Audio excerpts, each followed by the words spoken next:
घूंघट राम नाम का एक बूढ़ा आदमी रहता था। घूंघट राम के परिवार में उसके साथ उसके 2 बेटे कलवा और बिलवा रहते थे।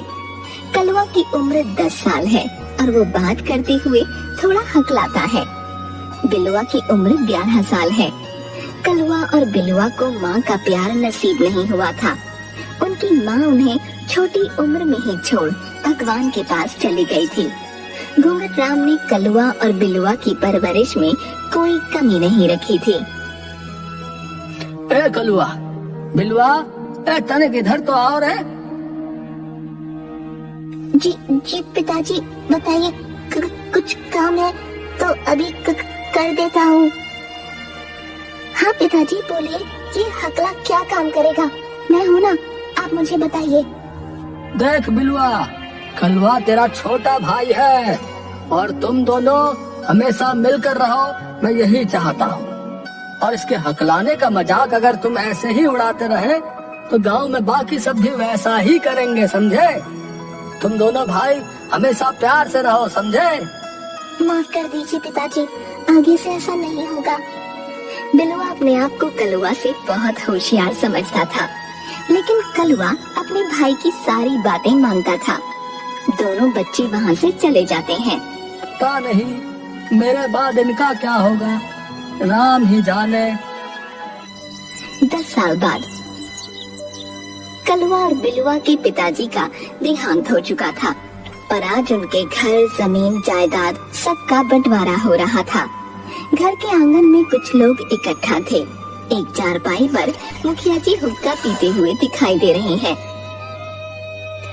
देखो कलवा और बिलवा, तुम्हारे पिताजी घूंघट राम जी की ख्वाहिश थी कि मेरे बच्चे मिलकर रहें। सारी जमीन और जायदाद दोनों में बराबर बराबर बांट दी गई है। अब बाकी बचा है आंगन में लगा ये आम का पेड़, एक घड़ा, एक चद्दर और वो बंधी एक गाय। इनको तुम दोनों आपसी सहमति से मिलजुल कर इस्तेमाल कर लेना। जी मुखिया जी, धन्यवाद आप सब लोगों का जो यहाँ सबने अपना वक्त दिया। अब चलिए, ज्यादा समय बर्बाद मत करिए। इस बिलवा को कभी अक्ल नहीं आएगी। बड़ों से बात करने का रत्ती भर लिहाज नहीं है। मुखिया जी, मैं भाई की तरफ से माफी मांगता हूँ। आप लोगों का शुक्रिया। कलवा बस तेरी वजह से आ भी गए, वरना इस मुंहफट बिलवा से भला हमें क्या लेना। चलते हैं, चलो सब लोग भाइयों। हाँ हाँ, चलो चलो। सब लोग वहाँ से चले जाते हैं। अरे ये तो घूंघट राम जी का मेल भाव है, इसलिए आ गए, वरना कौन उस बिलवा से बेइज्जती करवाने आएगा। लोगों के जाने के बाद देख कलवा, जो सामान बचा है उसको कैसे इस्तेमाल करना है बता देता हूँ। बाद में कोई लड़ाई नहीं चाहिए, ठीक है? जी भाई, आप जैसा ठीक समझे। ये जो चद्दर है इसको दिन में तू इस्तेमाल कर लेना और रात के वक्त मैं करूंगा, ठीक है? ठीक है भाई, मंजूर है। और ये जो घड़ा है इसको दिन में मैं इस्तेमाल करूंगा और रात में तुम। मंजूर है भाई। और गाय का आगे का हिस्सा तुम्हारा और पीछे का मेरा, ठीक है ना? मंजूर है तुम्हें? जैसा आपको सही लगे भाई। और ये आम का पेड़, नीचे का हिस्सा तुम्हारा और ऊपर का हिस्सा मेरा, सही है ना? सब कुछ सही से बांट दिया मैंने? सही से, ठीक है भाई। अगले दिन कलवा खेत से काम करके घर लौटा तो उसे बहुत प्यास लग रही थी। उसने जैसे ही घड़े से पानी पीना चाहा, तभी पीछे से बिलवा बोला, अरे ये क्या कर रहे हो तुम? है, मैंने तुमसे कहा था ना कि घड़ा दिन में मेरा है, तो चलो यहाँ से। लेकिन भाई मुझे बहुत प्यास लगी है। तो मैं क्या करूँ? जैसा तय हुआ है सब वैसा ही चलेगा। बड़ा आया पानी पीने। बेचारा कलवा प्यासा ही वहाँ से कुएं की तरफ चला जाता है। उसी रात जहाँ कलवा ठंड में ठिठुर रहा था, तो दूसरी तरफ बिलवा मजे से चद्दर तान कर सोया था। कितनी ठंड है, इस चद्दर पर भी भाई ने अपना हाथ जमा रखा है। भला दिन में चद्दर का क्या करूँगा? अगले दिन सुबह बिलुआ दातुन करते हुए। अरे कलवा, तुम अपने हिस्से के पेड़ को पानी क्यों नहीं देते हो? पूरा पेड़ सूख रहा है। देखो तो धीरे धीरे पत्तियां पीली सी दिखने लगी हैं। हाँ भाई, पानी देता तो हूँ, रोज देता हूँ, बस कुएं पर ही जा रहा था। बेचारा कलवा कुएं से पानी लेकर आम के पेड़ में डालता है और उसके बाद गाय के लिए चारा लाता है। जैसे ही कलवा गाय का दूध निकालने लगता है, तभी बिलुआ उसे कहता है, अरे महानुभाव, कहाँ चल दिए बर्तन लेकर? हैं? गाय का पिछला हिस्सा मेरा है, समझे? दूध मैं निकालूंगा, समझे?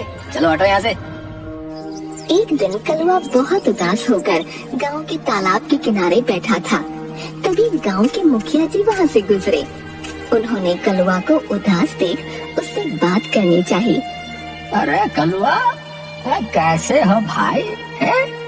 अरे यहाँ अकेले गुमसुम क्यों बैठे हो? कुछ नहीं मुखिया जी, सब ठीक है। ठीक है सब। नहीं कलवा, तुम जरूर कुछ छुपा रहे हो। तनिक बताओ हमें, क्या परेशानी है? क्या बताओ मुखिया जी? भाई हर तरफ से मुझे दबा रहा है। न गड़े से पानी पीने देता है, न रात को चद्दर ओढ़ने देता है, और तो और गाय का दूध भी खुद ले लेता है, और गाय की सेवा मैं करता हूँ। अब समझ में आया सारा माजरा क्या है। बिलवा तुम्हारे भोलेपन का फायदा उठा रहा है। मेरी बात ध्यान से सुनो और जैसा कहता हूँ ठीक वैसा ही करना। मुखिया जी कलवा को कुछ समझाते हैं। अगले दिन कलवा दिन में जैसे ही चद्दर लेता है तो उसे कैंची से काट देता है। अब आएगा मजा भाई, आप आज रात मेरी तरह ठंड में बिताओ। रात के वक्त जब बिलुआ सोने लगा और चद्दर ओढ़ने की कोशिश की, तब उसका पैर चद्दर के आर पार हो गया। अरे ये क्या है? किसने किया ये सब? कलवा, ओ कलवा, इधर आओ जरा। ये चद्दर तुमने फाड़ी है? क्यों किया ऐसा बताओ? अरे भाई, दिन में चद्दर मेरी थी, जो मन में आए करूंगा। आपको क्या, मैं रोज ठंड में सोता हूँ, आप भी आज से मेरे साथ बिना चद्दर के सोइए। अच्छा ठीक है, कोई नहीं, देख लूंगा तुझे। बहुत बोलने लग गया ना तू। वह गुस्से में तिल मिलाते हुए सारी रात ठंड में ठिठुरता रहा। उसी रात को कलवा ने घड़े में भी एक छेद कर दिया और चुपचाप अपनी चारपाई पर सो गया। अगले दिन सुबह, कलवा, ये घड़े में छेद कैसे हो गया? मैं पानी कहाँ से पीऊंगा? है? ये सब भी उस कलवा का किया धरा लगता है। कलवा दीवार के पीछे से सब देखकर हंस रहा था। अब मजा आया भाई को। अभी तो आगे आगे देखते जाओ कि क्या होता है। उसके बाद बिलुआ झट से बर्तन उठाकर गाय की तरफ जाता है।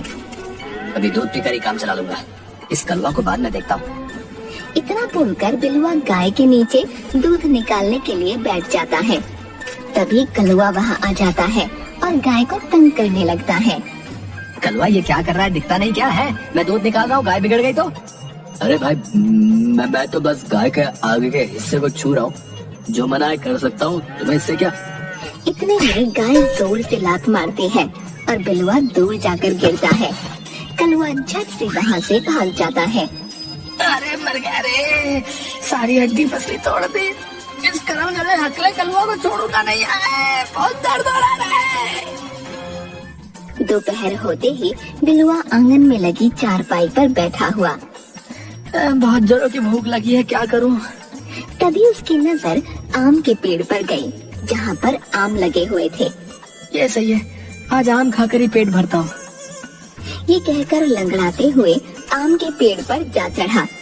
उसके ऊपर चढ़ते ही कलवा कुल्हाड़ी लेकर आम के तने को काटना शुरू कर देता है। अरे पागल हो गया क्या तुम? है पेड़ के तने को भी काट रहे हो? मेरे हिस्से का तना है, जो मर्जी करूंगा, तुम्हें क्या है? आम तो मुझे खाने नहीं देते तुम। बिलुआ डर के मारे झट से पेड़ के नीचे आ जाता है।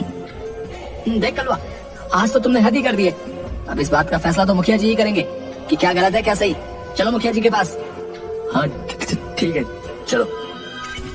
दोनों मुखिया जी के यहाँ पहुँचते हैं। अरे कलवा बिलवा, तुम दोनों आज यहाँ, सब कुशल मंगल तो है ना? मुखिया जी, सब बात की एक बात, ये कलवा अपनी जुबान का पक्का नहीं है। बंटवारे के बाद कुछ चीजें हमने अपनी आपसी सहमति से प्रयोग में लाने की बात की थी। मुखिया जी कलवा और बिलवा दोनों की बात अच्छे से सुनकर बोले, देख बिलवा, कलवा का जो हिस्सा है वो उसका जैसे मर्जी प्रयोग कर सकता है, चाहे वो गाय का हो या आम के पेड़ का। ये सब सुनकर बिलवा को अपनी गलती का एहसास हो गया। मुखिया जी, मुझसे गलती हो गई, मुझे अपने छोटे भाई के साथ ऐसा व्यवहार नहीं करना चाहिए था। देखो बिलवा, तुम दोनों अगर मिलजुल कर रहोगे, आपसी प्रेम भाव बनाकर रखोगे, तो सब तुम लोगों की इज्जत करेंगे। अब से मैं और कलवा दोनों मिलकर रहेंगे। और उस दिन के बाद कलवा और बिलवा दोनों मिलकर रहने लगे। दोनों साथ में खेती करते और उसके बाद ट्यूबवेल पर नहाते हुए मस्ती